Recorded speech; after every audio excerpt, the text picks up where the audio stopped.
started on 095? Oh yeah, I'm very ready. Very ready. You got any pop songs for us for 095? Any charts? Oh shit, man.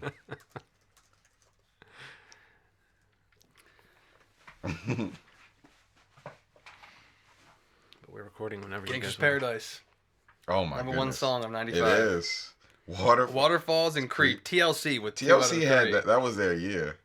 Killed it. I don't remember Take a Bow by Madonna. What is that? It's like, take a bow. Dun, dun. It's like something is over. Take a bow. Yeah, it's... The night is over. I don't know. I think we've started... Kiss from a Rose, though. I think we started recording Holy this episode, and it's shit. the softest opening we've ever done. I don't Yeah. think anybody really acknowledged that we started, but we started. This is episode 095. We're just talking a little bit about the pop hits of 95, because apparently that's something we do now, that we're in the 90s. I think it's fun. Yeah. I think it's Right. a nice way for us to break the ice and just get into this. And Yeah. Let's go down some ones. So we said some of them: Gangster's Paradise, Waterfalls, Creep, Kiss from a Rose. One of my favorite songs, man. Of 95 or of all time? Of or of the 90s? Of all time. Or man. of years that end in 5. And it was from Batman Forever, right? Yes. So if we did our, what we did last week, the 1994, if we did that for 1995, we'd obviously know that's one of your picks. one of your picks would have been... One of my picks, yeah. That definitely would have been a pick. Yeah, no, I like that song too. On Bended Knee by Boyz II Men. Oh, Boyz II Men. Oh, Fantasy by Mariah Carey. The remix of Fantasy with ODB. Whew. Good stuff. It's a great song. Take a Bow by Madonna. Don't Take It Personal. Take a bow. Monica. Isn't that it? Yeah, isn't it sung in that kind of... I don't know the second line of that chorus. We've been trying to figure this out. Bombastic by Shaggy. Man, these were some great songs. Candy Rain by Soul For Real. I don't know if you know that song. Great song. Let Her Cry by Hootie and the Blowfish. So some not so great ones as well. Yeah. And number 95 is the Colors of the Pretenders, Wind. I'll Stand By You. Yeah, Stand By You.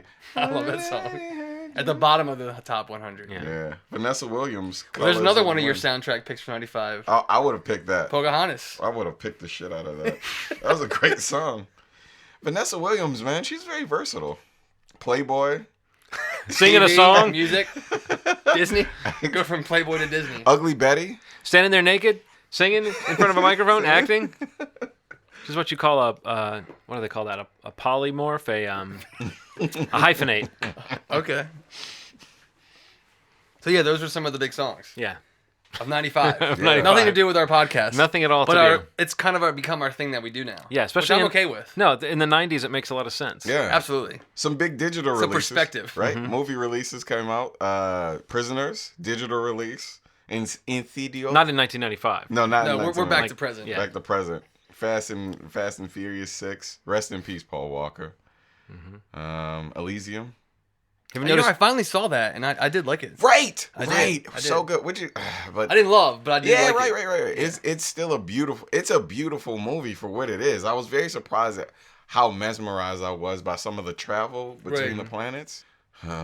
What about the accent of Jodie Foster. whew, Weird. it was very weird. And it was kind of in and out, too. Yeah. Wasn't it supposed was- to be some kind of new? I mean, it's Yeah, supposed yeah. to represent So like this It's supposed to be a hybrid of a bunch of things. merged Okay. accent. Just like Jaden Smith's accent in After Earth. just which like I it. finally saw. Wow. Was That it bad? movie's horrible. Really? It was that bad? Oh, my God. Oh man. Yeah.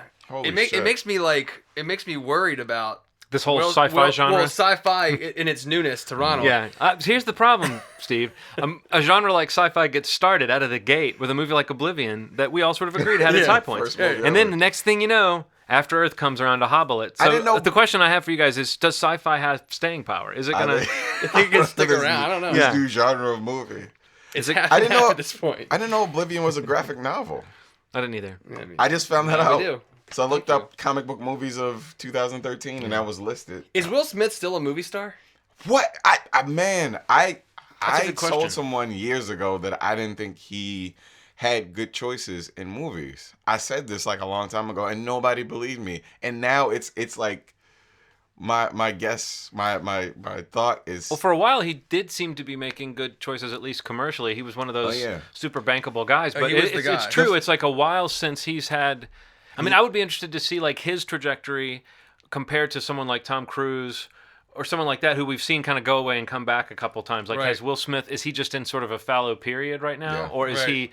has he kind of lost... He should have taken ground. Django. That's what I mean, like, not to be a dick, but well, like, I would say he should have taken the something. fact that he didn't take Django speaks ill of his choices. That Yeah. You know what I mean? Like, not to say that he would have to take that part, but the fact that his reasons for not taking that role were that it wasn't a dominant enough character. He didn't like the fact that Django kind of hung back and was sort of, played a long game in the movie. He wanted him to be more of a powerful character from the get-go, and I think that speaks to, you know what I mean? Like, that might be why he's not taking on some of these more interesting roles and doing some of these movies that don't seem that... He needs to take some more challenging stuff. He needs to take something that challenges your idea about who he is. Yeah. I mean... He really hasn't done a lot in the past, 5 years. No. And of what he's done, Men in Black was the only, hit. And obviously that's a property that... He's had 2 movies in the last 5 years that were not Men in Black 3. Yeah. And both of them were It's a problem when Tom Cruise is outdoing you. I think Tom Cruise is great. Tom Cruise is killing. He's killing it, but what I mean But he's is had bombs too. Oh, but, sure, but sure. like is what what I I'm mean, saying. like I totally Will agree Smith's with you. momentum. I'm talking about Will Smith's momentum. What he had, the momentum, he could have kept that. But Tom Cruise is creeping back up in my list of he was always one of my favorites. Yeah. I thought really he was going to keep that shit going for 1,000 years and make this the Millennium, but it didn't pan out that Apparently way. not. Yeah. Apparently not. He needs something challenging. He just needs to make Bad Boys 3 and he'll be right back on the map. You think so?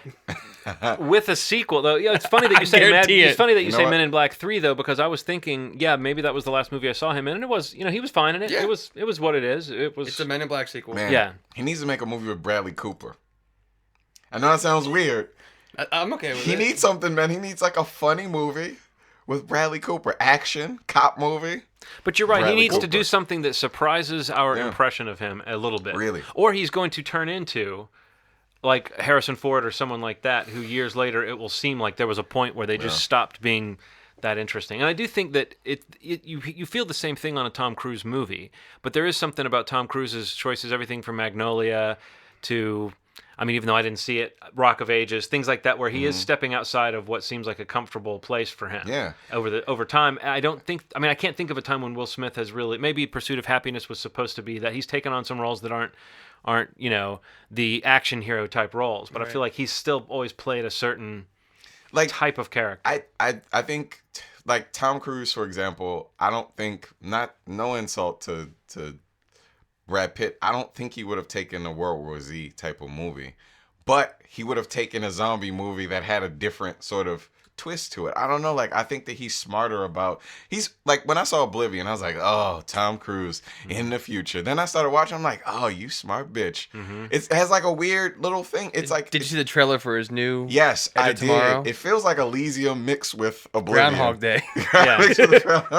mixed with Groundhog Day. Yeah, it does, but it's funny to see, it's sort of post-Oblivion, reminds me of Elysium. Yeah. Definitely has a Groundhog Day-ish slant to it. But it's still, I'm interested to see what that movie, what it's really about. What if you know? someone literally pitched the movie like that? I think that's how they get Oblivion pitched. meets That's how they Elysium. make millions of I'm dollars. sure. And somebody's like, holy shit. Well, let's when do you're it. doing that, I mean, that's the reference point you go after. It's like, Yeah. what do you remember about Groundhog's Day? Yeah. Or what do you remember visually about Elysium? And I mean, all joking aside, if you said that, immediately you have something going in your head that would at least put it in a framework where if you're in a pitch meeting, they filled in that blank, you know? I mean, yeah. as ridiculous as it sounds, I mean, I totally agree with Pitch it. meetings, It's- I imagine I'm are sure Well, I mean, that like, ridiculous. the example that jumped into my mind just now is that supposedly the pitch for Lost was basically just a fiction version of Survivor. Oh, wow. Oh, yeah, I've heard the same. Which is sounds like such a terrible, I mean, that's such a terrible inspiration for a story that took on so many other levels. Let's not talk about Oh, yeah. where We it can talk went about that necessarily. forever. Magic glowing caves and everything. But I do think that you can sometimes look at the inception of an idea and see that, and it could have started with a really dumb, this might be marketable idea. It doesn't mean it doesn't get turned into something more interesting. But no doubt someone's saying, this movie plus this movie minus this element plus this, there's that used to be the old joke, in fact, of it's Pretty Woman meets the Warriors, and that someone would be like, all right, I can see that. I can see that, Actually, I would watch Let's that. do it. Yeah, so that's interesting. It was you who pitched that, wasn't it? It's called Pretty Warriors. Yeah, Pretty Warriors. Yeah. I'd watch that movie. I know But you would. I don't know, I was just curious what you guys thought. I know it's a No, it's aside, interesting that you said the Will that. Smith thing's been on my mind recently because I've seen a lot of random interviews with him recently, And like I feel like this awkward thing whenever he's interviewed, like he's always like pushing his kids. Yeah. Like he's always talking about Jaden and I don't, what Willow, and which is awesome. You know, he's their really father, cool. whatever. That's cool. He's like trying to get these kids a career, and that's fine. But I feel like, you know, he at one point absolutely was like the movie star, the most bankable in terms of box office return for a good like 5 years. You know, 2003. Like he owned July 8. 4th weekend. Absolutely. For a while. Absolutely. And I've just recently been thinking about it, and it's just like, where's Will Smith? I mean, where's he been? Not to keep comparing him to Tom Cruise, but that's exactly what I'm going to do.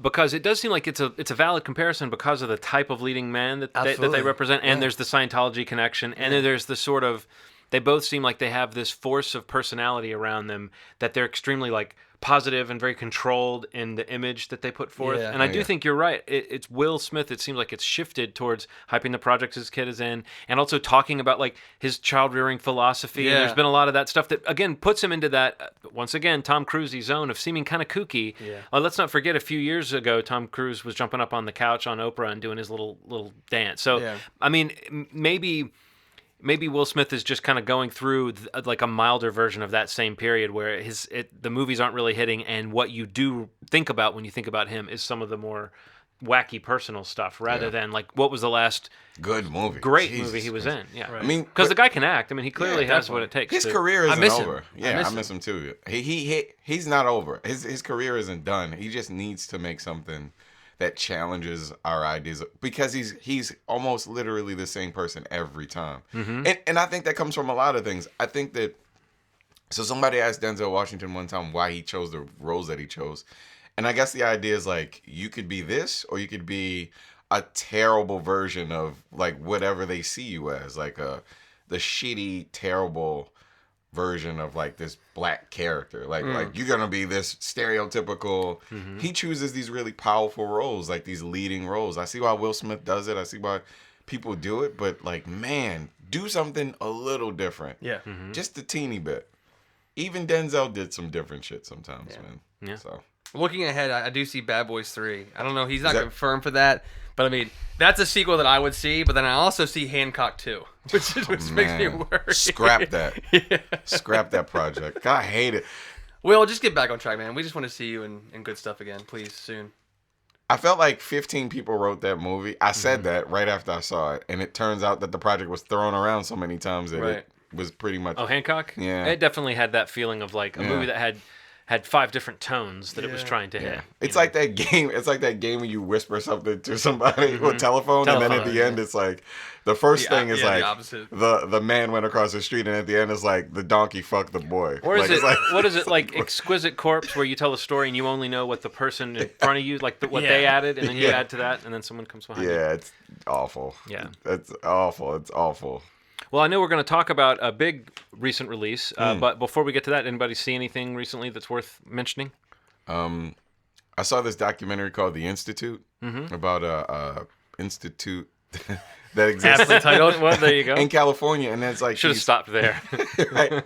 There's these flyers that were randomly around Los Angeles, and it was basically like, come to this place and see what we're about. And it's about these like Tesla core inventions and all these really futuristic things. So when the people come there, I can't tell if it's a real thing or not. They come to the place and they realize that it's kind of a culty sort of thing.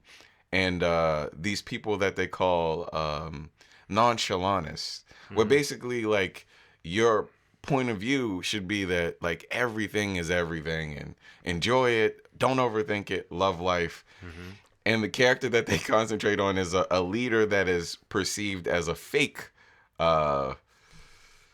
nonchalantist, and they're talking about kind of overthrowing this guy during the course of the movie, and it's really cool. Is it? It's a documentary, or It's a documentary. Oh, that sounds crazy. Yeah, it's bonkers. Awesome. Steve? I saw very different types of films, so take your pick. First is a documentary called Artifact. It's a music documentary about the music business. Anybody familiar with 30 Seconds to Mars, which is Jared Leto's rock musician project band supergroup. Have you seen his new video? Yeah. Wow. Yeah, it's really great. The documentary is something that's been made for a while. It basically takes place a few years ago when the band was having label troubles with their label, EMI. basically the band was being sued for $30 million, and the documentary is just basically about their battle with the label in the process of making an album, which is the album that came out known as This Is War. Really cool. I'm not a huge 30 Seconds to Mars fan. I mean, I do like Jared Leto. I actually really enjoyed him most recently in Dallas Buyers Club. But the documentaries are really cool, just insight. Granted, it's one side of a story, but the interesting thing is that they have a lot of interviews with former executives at the label at that time, which is giving you a little more of the other side of the story. So kind of very introspective, and just the side of the artist, and coming from a music background and seeing like the activity that I never experienced with a label with my band, and just how deep artists are in terms of debt to labels. Even an artist like 30 Seconds to Mars, but I didn't even realize how huge they were worldwide, like multi-platinum artists worldwide on all of their albums, and still being in so much debt. It's really cool. It's on demand, on video on demand, in iTunes right now. It's called Artifact. Next film is called Contracted, which is like a horror film about a girl who has a one night stand and catches an STD that basically turns her into a zombie type being. Yeah, I read about this. Kind of a cool movie. The last 20 minutes it falls apart, in my opinion, but very interesting because the girl or she falls apart. Both at the same time. Oh yeah, yeah, both at the same time. This is a lesbian in the film, and she has this one night stand. Not interested. Yeah, turns you off immediately. I'm not into those kind of alternate lifestyles. She gets drunk, or something happens, and she basically has this one night stand and slowly begins to realize that she contracted something. Oh wow! Interesting. Kind of cool. Some of the settings or some of the set pieces are really fun. And I don't know what the budget was in the movie, but some of the actual visual effects, like with the practical stuff with her body. The rashes and the skin and maggots kind of just like falling out of her teeth. Oof. Like it's kind of some cool visuals. Oh wow. If you like the horror genre, I would check it out. But yeah, that's all. That's what I got. I saw a couple of movies that might pop up on my year-end best list, and also I would imagine we might talk about them at some point in the future. But the things they share in common are that they both feature great performances from 77-year-old iconic actors. I saw Robert Redford in All Is Lost, and I saw Bruce Dern in Nebraska. And in both cases, I thought, how before we were talking about 12 Years a Slave, and I said if Chiwetel Ejiofor doesn't get Best Actor, there's something wrong. I might have to walk back on that statement just a little bit, because although I think that performance carries its own power for other reasons aside even from the feat of acting. But it's that impressive. I would say particularly Bruce Dern playing this. I mean, there's just you can't fake. It's like playing drunk is hard to do. I think playing senile is hard to do. I think people end up doing almost like a caricature at times.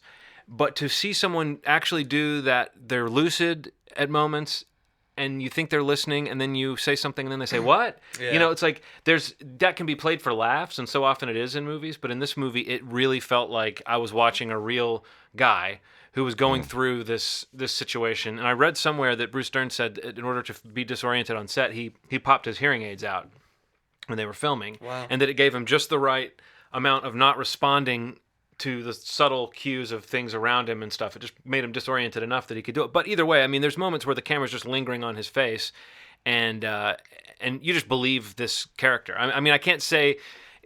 from the trailer, if you've seen it, what the basic plot is, that the old man has gotten one of those sweepstakes letters that says you may have already won $1 million, and he doesn't want to trust the postal system to send him the check, so he doesn't want to send the form back. He wants to go to the address that's in there and collect his $1 million. And it's kind of a delusional character, and the movie does play it as a joke at times, but the undercurrent in the movie is very just poignant. I mean, if you've seen Alexander Payne's movies, you know that he can do that mixture of comedy and drama, and he can make it really kind of hit hard at times. Bruce Dern, the character he plays, is kind of a mystery to people around him just because he doesn't talk that much. Right. And you get the sense as you go along, his son is learning things about him that he's never heard. And that kind of movie can't help but make you think about your own life and your relationship. And having lost my dad this year, I realized that I'll never have to deal with my dad in that senile state. Right. But then I had this weird flash. It's like, wait a minute, I'm somebody's old man. if I'm lucky to live to be 80 years old, Henry's going to be dragging my sorry ass around and and taking me on crazy little road trips and stuff. So in that sense, it's hard not to kind of feel for this very real character. There's definitely some comedy in the movie that comes from characters that are a little more broad than that. I would say second to Bruce Dern, Will Forte is doing a great job, but June Squibb as Bruce Dern's wife and Will Forte's mom is great. I mean, she plays a character who you think you have pegged, and then as the movie goes along, you learn more about her, and she's got greater depths. And Bob Odenkirk plays Will Forte's older brother, who small part in the movie, but really makes an impression. And there's some great scenes with the four of them together as a family that just feel so warm and real and funny and sad, just like real families feel, So I would definitely recommend it. And then back to All Is Lost. Just, I mean, what can I say? If you know anything about it, you know basically what the movie is. But it's sort of like Gravity minus space. And in that sense, you take away some of the other things that bugged me about Gravity. Like the backstory, and I didn't particularly like Sandra Bullock's daughter. I mean, it didn't hurt the movie necessarily, but I did find myself saying, what would this movie be like if it didn't have those elements in it? And All Is Lost is like that. I mean, it's literally stripped of and anything that would give you particular, like the details about this character that you're following. All you know about him is that he's a man who's in a boat. You don't ever find out his name. You don't ever find out if he's married or has kids or grandkids. Wow. You get the suggestion. There's a moment where you hear at the very beginning a letter that he's written. That sounds like it was written at the end of this ordeal. That seems to be like a letter to his family in case someone finds it. And that does sound in there like he's got a family somewhere that might be worried about him. But outside of that, you don't have any indications. It all comes through Robert Redford's performance and his face, Yeah. And his face qualifies as a special effect at this point. It's so leathery and weather beaten. But I mean, he is in every frame of this movie, and there's almost no dialogue, and it's all about action and. Maybe in the balance of things, it could be a little shorter. It could be 10 or 15 minutes shorter and would still be as powerful. But I never felt bored when I was watching it. What I thought of today is it's kind of like, imagine if it was the last 2 hours of Titanic, but with just one person. Oh. So it's basically just water. Opening scene, water starts rushing into the sailboat. And then it's, how do you deal with this? And then how do you deal with this and this and this? One other thing it shares with Nebraska, aside from 77-year-old just masterful acting, is... both movies have a really cathartic fuck. Both movies have, I think, one scene where someone says fuck, and in both cases it's a very, very cathartic thing. I saw Captain Phillips. Did I tell you that? Did the last 15 minutes not rock your world? Yeah, it was. The thing about that is, when I saw the movie, I didn't look at these guys as villains. The way that, I mean, because of the story that it's set up and the circumstances that they came to do everything. You could tell when they came onto the boat that although they had guns and things were the way they were, that some of them had really good intentions. The intention was to get what they wanted and leave. And really that was the leader's idea too, but it just got really crazy. And yeah, the last 15 minutes are some of the most intense standoff sort of moments I've seen. It just felt very real. I felt like I was involved. I felt Absolutely very involved. And Tom Hanks's face changes so much. It gets to a point where it reminded me of Hard Candy is one of the weirdest movies in terms of the shifts in psychology. Right. It happens there's one scene in Hard Candy where I feel like power shifts 5 times. There's scenes in this movie where it shifts so much, where you can see the desperation in the guy's eyes, the Somali pirate, and then Tom Hanks's, and then he's trying to find these little holes where he can try to reach them in some way or leave, or it gets really intense. And it's not one of those movies where you would say, I would do this if that happened. There's no fucking way that you would try to fight two kids with AK-47s. That's just not happening. You're gonna get shot up. And Tom Hanks handles it the way that the bravest human being that could be in that circumstance could, and he wasn't that brave. So it was nice. It felt real. It felt very real. So is Tom Hanks having a good year then? He's having an incredible I think year. he's having a great year. I mean, I think Captain Phillips is one of his best performances. I mean, I love Tom Hanks. Yeah. Like, one of my all-time favorites. And Makes me say, what, Atlas? Yeah.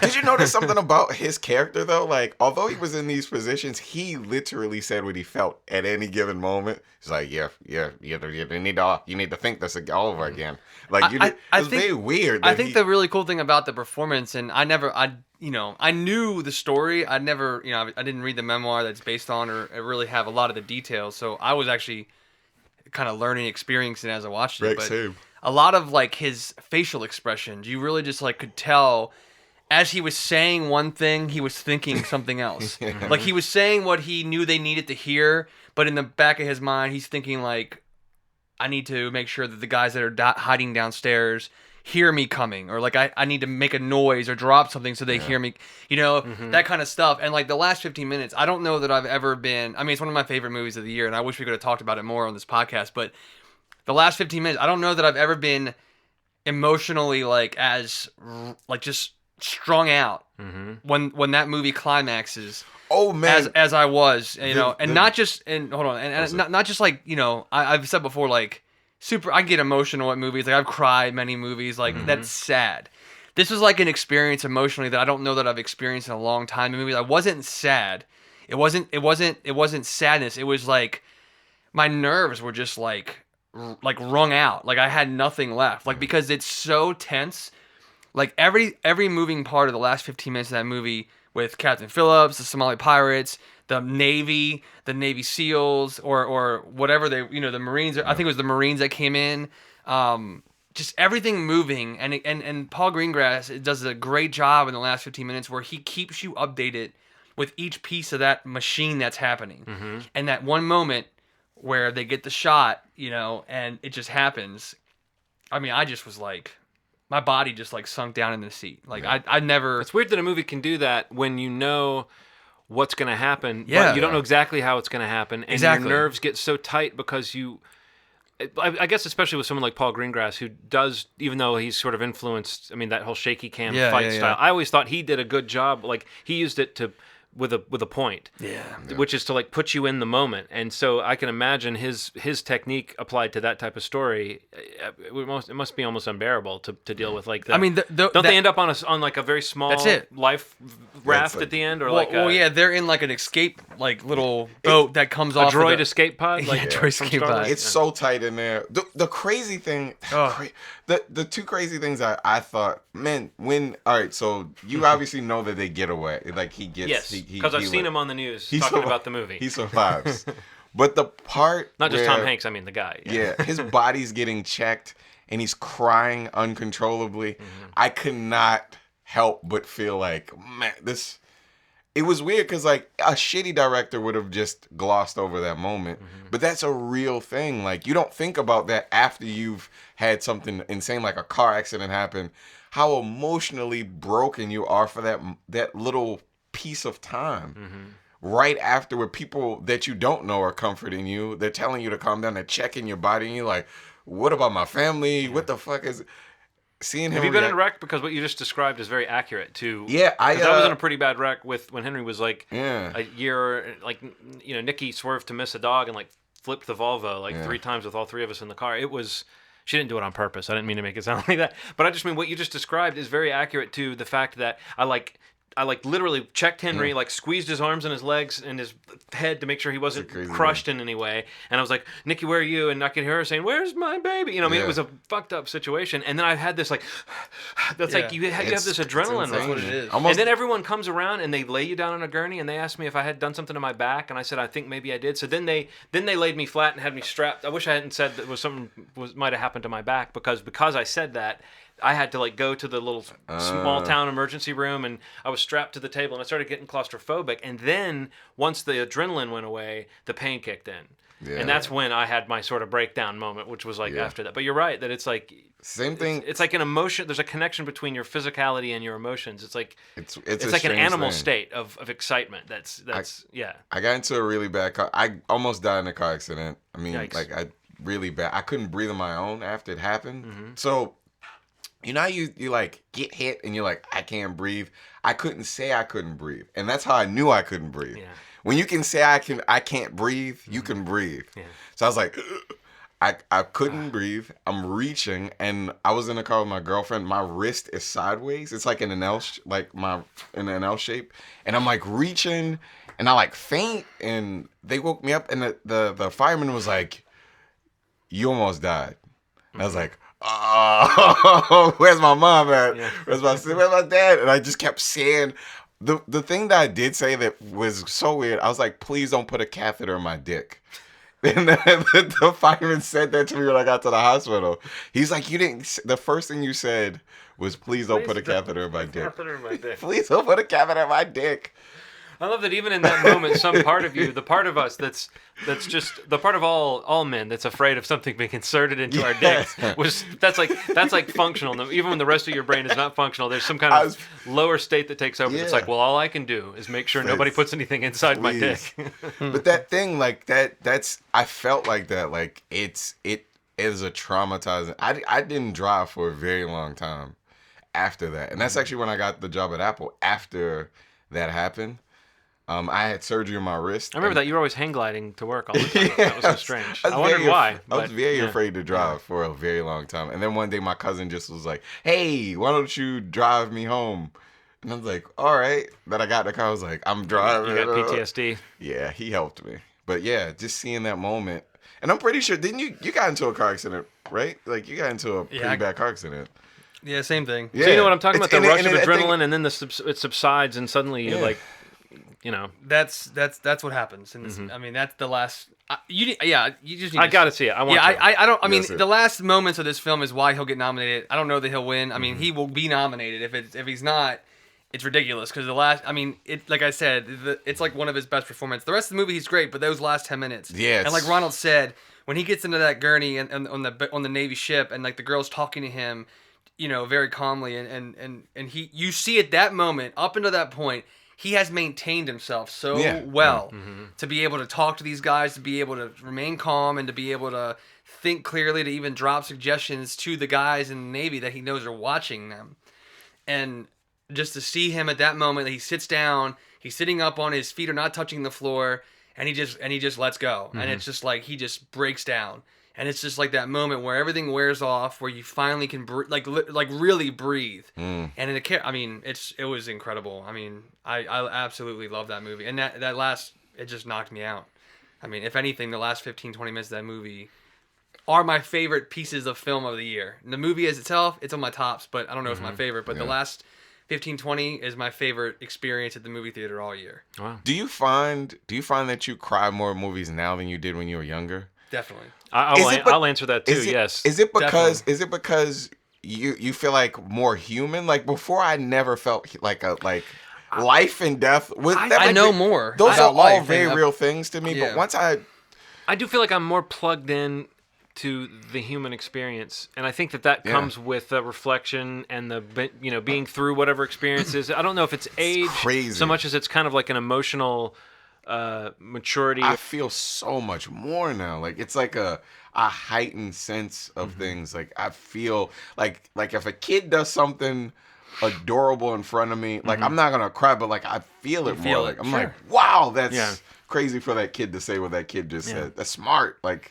you realize the value in stuff. Like, well, music does that to me too all the time. Yeah, music. Like I'll be singing a song and I won't even realize I get to a certain line that when I'm like trying to sing it in the car, I go like, it's like, oh wait. I was talking to my mom and she just said something really weird, like, I can't believe that you're an adult. I was like, I was like losing it. It's like, no, she mean I honestly thought you wouldn't live this long. Yeah, it's like seeing a little person and then seeing that little person become a big person must be the weirdest thing in the world. Yeah. To hear that person sound a certain way and then I sound the way I do now must be weird to her. To see me walking around. She looks at me sometimes and just stares. She's like looking at me like I'm a foreigner in her house. It's weird, man. I don't know.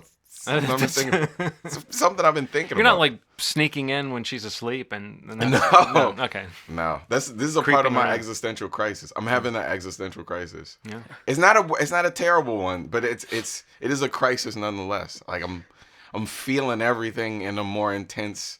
It's like I'm on peyote or something, like, but I can't imagine if I was on that, on top of the way I feel.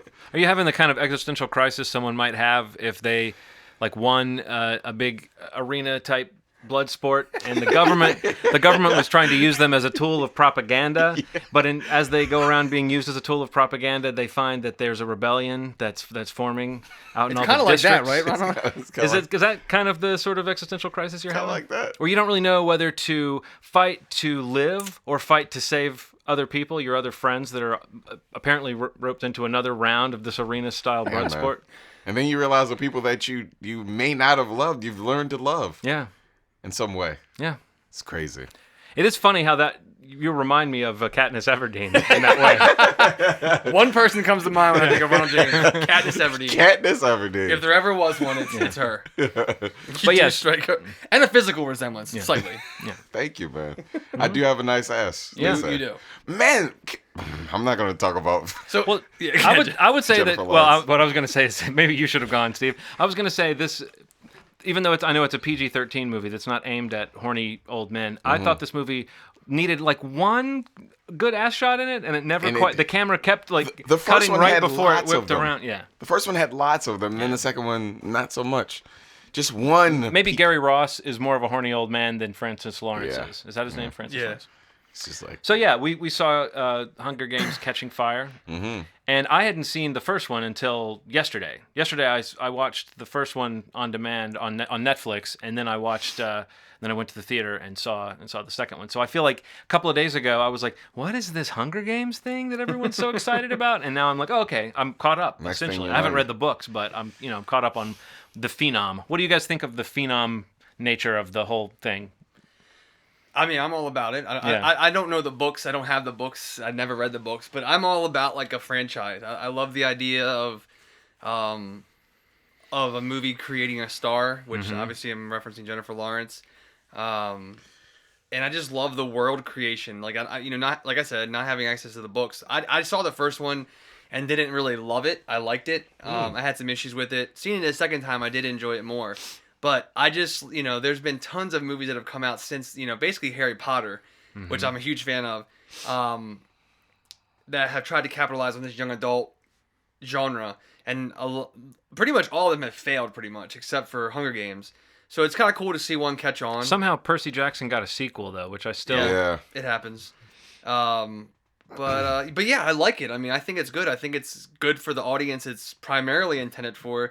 But obviously, there's tons of spillover because these are films that, both of the Hunger Games films were critically received very well. Right. And obviously, huge box office successes. And I mean, tons of people that I know, whether it's a teenager or a person 20 years older than me, want to see these films. So I think it just kind of goes across the demo that it's targeting, and is that movie that a lot of people just want to see. You know, it goes beyond that genre that it was kind of created from, which is awesome. I mean, it's great because we're talking three grown men talking about Catching Fire as our highlight feature for the episode. That's just all you really need to know. I mean, it's not just because that's the only thing that we saw, but I know I enjoyed it, and I think Ronald did, and I'm not you're the wild card, John. I don't know. But 2 out of 3 we got it so far. I thought the second one was better made than the first one, but I thought the first one told a better story. Like at the end of the first one, I felt like I had been set down at the end of a story, and it felt like a complete. I knew there was more to come, but it felt like a chapter and a story. Sure. And then the second one felt much more like that middle part disease that a lot of when there's a trilogy or a franchise. That second movie, a lot of times, I just felt like the ending was kind of a what the fuck kind of feel. Like it ended in kind of a weird moment and in kind of a weird way. And I felt like if I'd had more of an emotional attachment to all of these characters, then that scene at the end of the second one where there's kind of a reveal, I think that would have hit me more, and I would have thought, oh, that was what the movie was building up to, and the rest of this is just, now let's get out and let's get to the credits. Catching Fire was a huge improvement, just stylistically, visually. It's all up on the screen. The action is much more controlled. I thought that Gary Ross actually did a pretty good job. He was the director of the first one. I don't know much he's done except for Pleasantville. Yeah. But, he was kind of an odd pick in a weird way. He felt like sort of the Chris Columbus pick, That's exactly what it is. It's it's a director who doesn't have a lot of style, but is going to do a faithful and like well done, but not particularly exciting again, I keep saying style, but it's sort of a style-free movie. The first Hunger Games is. Yeah. So much about the second one was better. I just wish that at the end of it, I hadn't felt like, okay, well, I guess I'm going to watch the next one. I wanted it to feel more like an ending, to this. But I also may have missed a line or two in the last 10 minutes that would have explained some things that I don't know if I'm really in that clear on what happened at the end. I definitely agree with that point. Is that the last 5 minutes just happens, and there's definitely some questions that I kind of fill in the blank myself. But I mean, if like you said, if there's a line or two that are in there to clarify it, I'd feel a lot better leaving the theater and not wondering, you know, like having not read the book or having to like nudge my friend that has like, so is that guy like, is he good? Or, is he good or is he?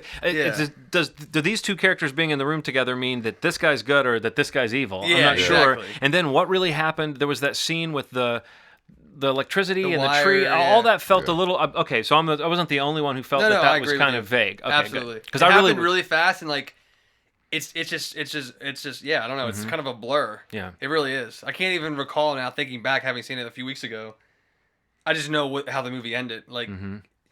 Yeah. Yeah, I don't know. That's a really good point because I wanted to make sure that somebody brought that up because as much as I really enjoyed the movie, that last piece, beyond being a cliffhanger like a lot of these sequels are, especially like you said, when you know it's a part of 3 or 4 movies that are coming out, the big climax of what their plan is, for how much planning went into it, it happened so fast and it almost seems like they messed up something. Yeah, it seems like it wasn't going to work, and then Yeah. something else happened. Exactly. It reminds me of like a season finale on Lost, where I would think that was cool, but I really don't know what that was. Right, and I would spend the summer wondering, what really happened, and oftentimes they wouldn't explain it. So I'm wondering if the first 5 minutes of Mockingjay or whatever it's going to be called is going to pick right up with this and explain, or if so. the miss. Okay, so it's got to. That's the way the books don't really have any like, oh, this is backstory. It's like boom, right from the point which is interesting. So I don't know. I know how you feel. Like it felt like that for me too, only because I'd only had the first and the second movie, so I don't know what the fuck the third one's about. Well, I mean, but I thought the things about it that worked for me were, I mean, we've already mentioned Jennifer Lawrence, but she really, I mean, she can carry a movie. I mean, she's great. She's a star. She's great. Yeah. She really is. And she's great at that type of role. She is. She gets mentioned for almost any. There's so many parts, when there's all this dream casting, when there's a big part, and then they start talking about who could play this character. She's one of those actors that comes up, and I don't go, oh boy, Jennifer. I mean, normally I get tired of that, and I haven't gotten tired of her yet. And I wonder if there is going to be some kind of backlash against her at some point. But I think that there's still something very likable and down to earth about her that isn't fake. And, I don't, the way like Anne Hathaway, there was a little bit of an Anne Hathaway backlash. Even people who think she's talented don't want to like be trapped in an elevator with her. But with Jennifer Lawrence, I'd be like, trap me in the elevator for a month. Please. I'm sure Please. she's very interesting. Yeah. Man, I can't tell if Philip Seymour Hoffman is one of the greatest actors of all time. I think he is. Or one of the worst. Like I think he is. But he does. He chooses to do something. I feel like he phoned this in. He's I didn't like him in this. I thought he was doing something very. I actually liked what he did, but I did make notes about like his acting because I was like, he's playing like this gleeful sort of like, then we'll kill her. I mean, there's this like, but I thought it was kind of controlled, and I enjoyed it. But I agree that. Well, let me put it this way. I think that he is joining the ranks of like Elizabeth Banks and Woody Harrelson really in like terms of Elizabeth like Banks doing what might be horrible overacting or might be good acting. I don't know. Like both of those characters are sort of fun and interesting. Yeah.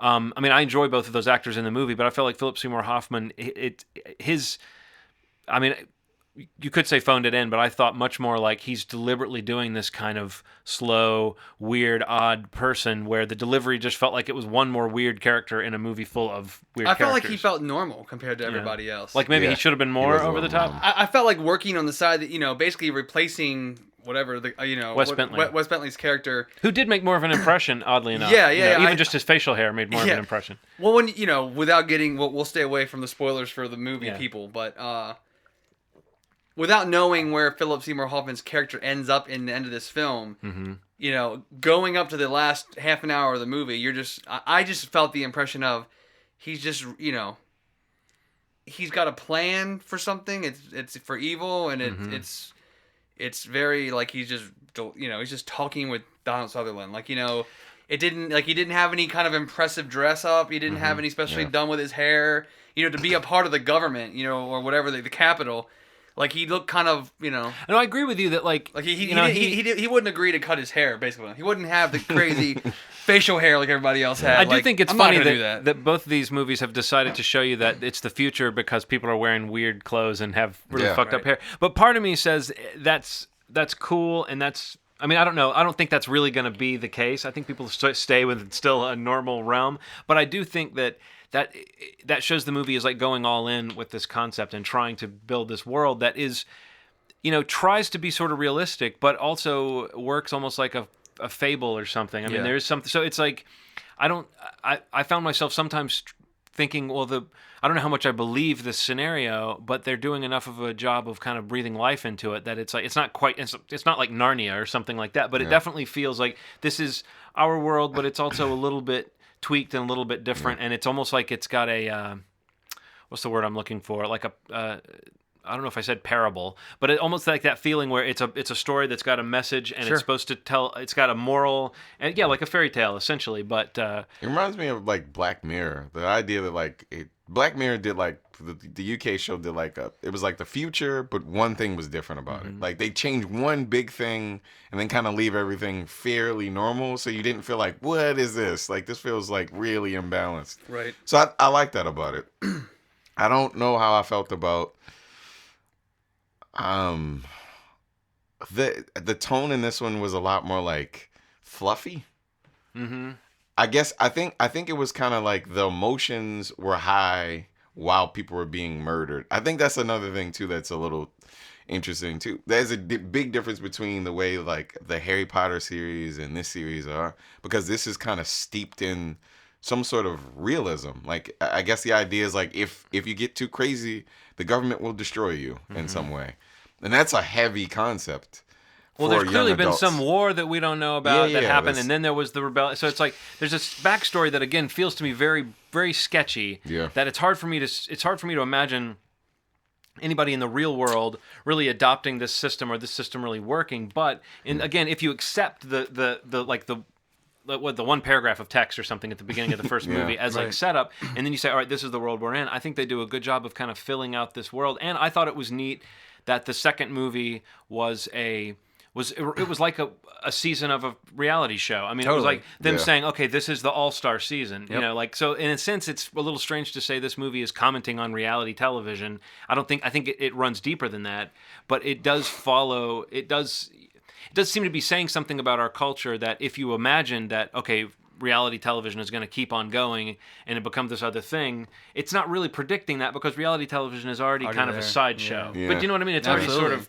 So it's like, I don't think that our culture... It's hard to believe that our culture would be so into the spectacle of this that they would just... The morality would go away. But again, if you think of it as kind of a cautionary tale or something slightly heightened, I think that the way that they play around with that idea of what it means to be chosen for this and what it means to fight and to know that you're looking at all these other people and that if you win, they all have to die. I mean, I think they do a good job of dealing with that on a character level. And I think that that's, again, maybe part of it. It might be Katniss Everdeen as a character, but it might be Jennifer Lawrence as an actress that just makes that work, even when some of the stuff around her is kind of broad. I thought the first one was more brutal. Like that scene in the first one where they arrive at the cornucopia to get the weapons. That scene is more brutal than anything else. And I don't think there's anything really in the second movie that's quite as brutal as that. They don't have anybody getting ripped apart by dogs. Not in a battle, but when that guy just gets shot in front of everybody, that's pretty crazy. Yeah. I was like, wow, that was pretty crazy. When they're on the tour? Yeah, when they're on the tour. Well, that was crazy. And that guy, whoever that guy is, it was the laser tag cops. The laser tag cops, they all wear helmets except for the one guy who doesn't wear a helmet just so you can see what an asshole he is. Don't you feel sometimes when you're watching a movie based on a book that there are certain things where you go, okay, if I was a reader of the book, this scene would probably mean a lot more to me. I'd be like, oh, they got that in. Yeah. But not knowing it, I still feel like I'm a little bit outside the kind of cultish fan base. But I think it's a neat story. And the main thing that disappointed me in the second movie was that they didn't repeat. There was no further development of Peeta's weird camouflaging powers from the first movie based on cake decorating.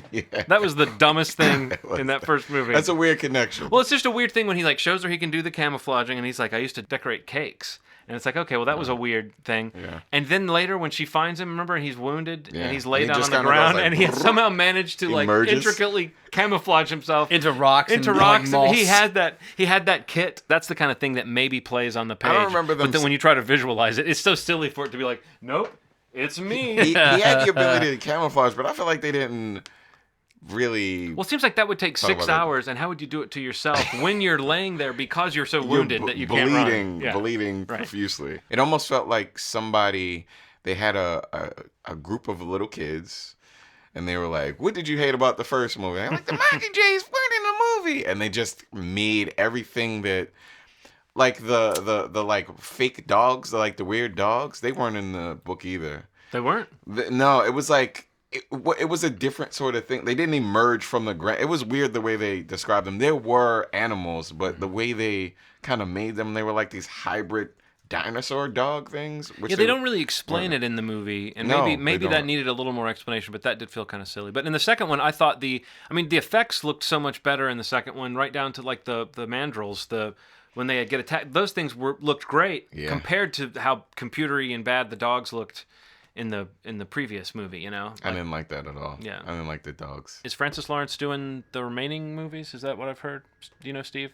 Is he Yeah, directing them? I think he's on for Mockingjay Part 1. I mean, they're doing them in 2 parts, They do They're that now. doing the third book in 3. which is what you got to do. You know, you got to milk it for all it's worth. I guess wow. so. Yeah, he is doing Part 1. I'm not sure about the second one though, but I mean, actually, it looks like I'm just trying to pull it up real quick. It looks like he's doing Part 1. I don't know, actually. It doesn't say who's there for Part 2.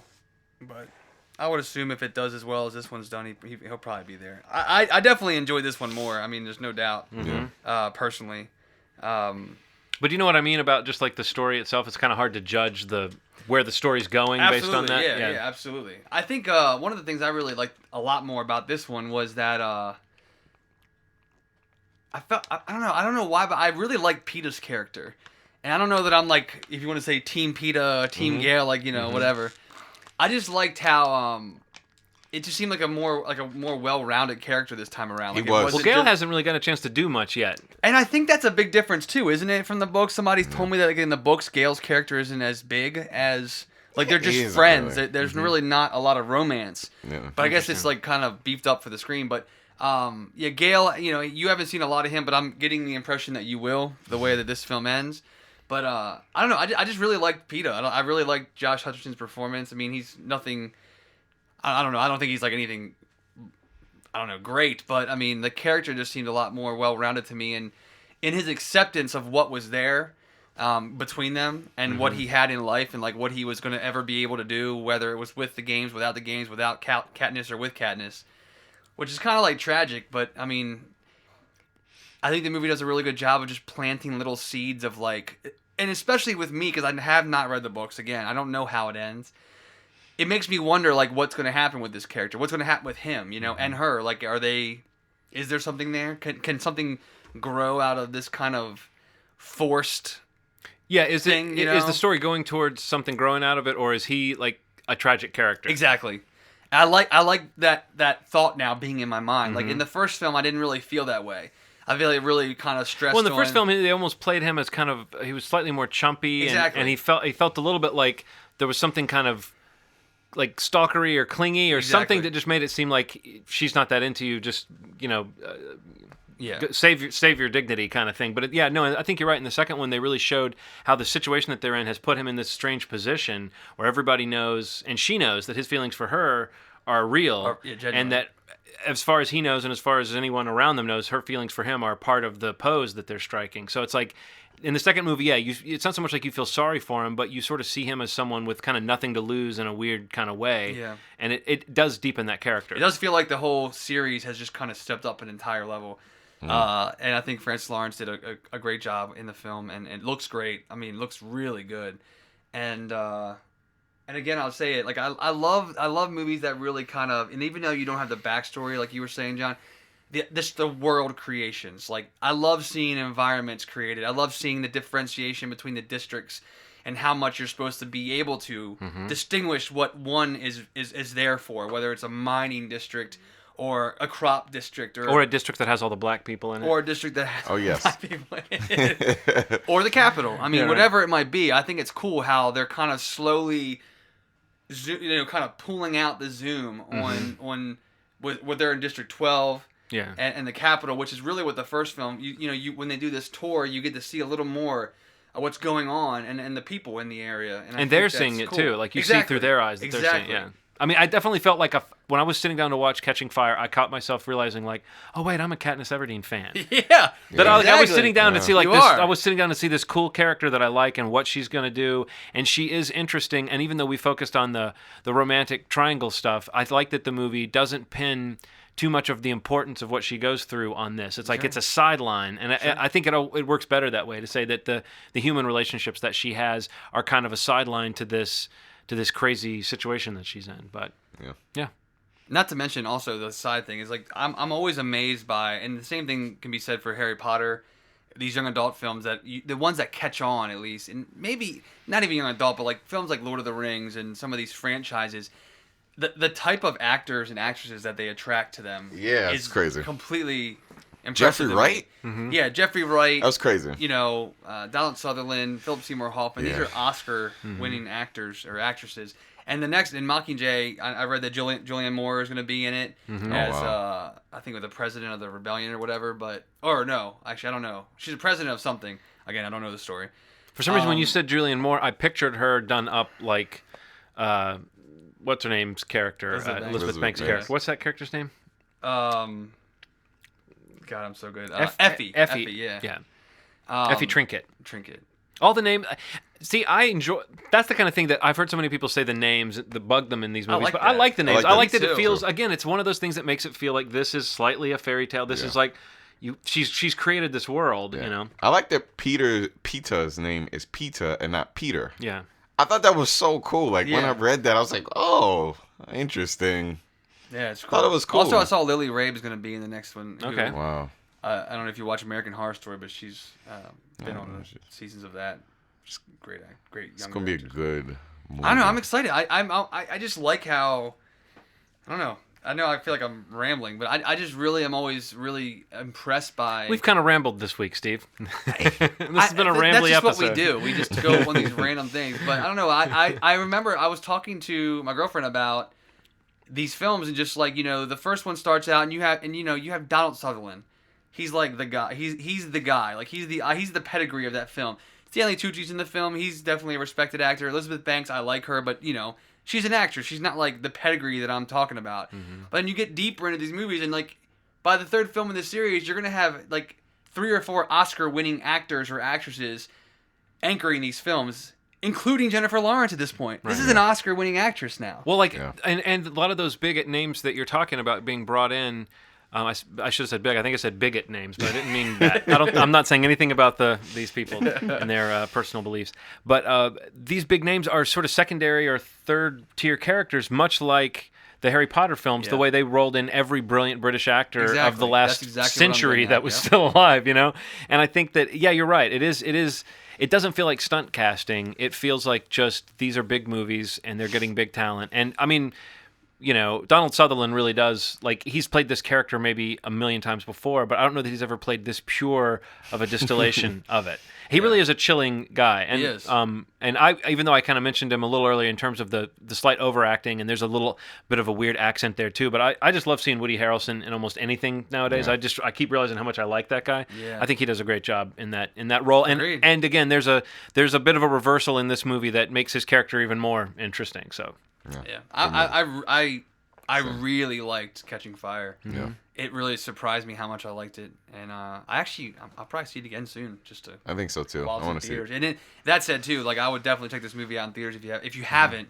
If you're one of the few who haven't seen it yet, it's big and it's loud and it's fun on the big screen too. Yeah, there's a lot of big stuff. Like pretty much every weekend now, here on out, there's some huge. Like in fact, today when this episode drops, we've got The Hobbit is the Desolation of Smaug is out, and then there's other things. The next week it keeps going.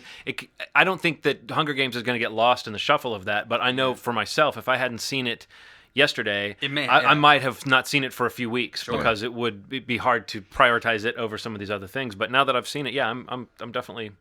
Great movie. See it. I'm Team Katniss. That's what I'm on. I'm on him as well. I will fight you for her. John. Okay. Let's have our own Hunger Games for who We should. That who would be gets Jennifer amazing. Lawrence. I'm sure she'd be fine with it. Yeah. I'd be fine sure. with it. I'm sorry, guys, but If you like that movie, you would also like Battle Royale. Oh, Everybody, the movie that everybody says the premise was stolen from. Also, Live! Exclamation point. I don't know if you ever. It's like a Is that Russian. just advice or is that a movie? It's a Russian roulette movie that becomes a TV show. Live. Yeah, Not live? Live. I think it's Live. it's probably Liv, and he's been pronouncing this all. I know, I'm right? just kidding. I'm just It's kidding. Live or Live? I think it's Live. It could be both, because they must live, but it's live as well, right? Eva Mendes is in it. Oh, you lost me. You don't like Eva I'm Mendes? just kidding. Oh, She's come okay. on. She's okay. She's great. She's okay. In the bed. Ooh. I don't know what that was. What happened? We became 14-year-olds at the end of this one. That's the effect that Jennifer Lawrence has. Jennifer Yeah. Lawrence and Eva Mendes. Can't wait to see her in American Hustle. Ugh. I know. She's not even. She's The like star. I don't Yeah, care. no, I know. Is she a prosty in it? No. Because she looks kind of I prosty. don't think she. I don't know, but I looks like a like to think prosty. she's not. But I don't. Yeah, Catching Fire is obviously in theaters. Go see it if you have a chance. Among all these huge holiday movies coming out. But yeah, I think all of us at least would recommend it to see. Put on your list. Anything else? you wanna throw in, guys? Oh, Without rambling even. I don't further? have anything to say. John? Ramblefest 2013 is over. All right, guys. Well, hit us up. Facebook.com/movieschmovie. Movieschmovie.net, which will soon, as we end this episode, I'm sure we will be discussing ways to improve that We're website. going to be improving the So in shit the out new of year, it's gonna surprise a lot of people. We're doing some crowdsourcing, getting some opinions. Fingers crossed. Three's a crowd, right? Yeah, Yeah. it is. But yeah, as always, guys, you've made our day. So thank you so much. Live. Live.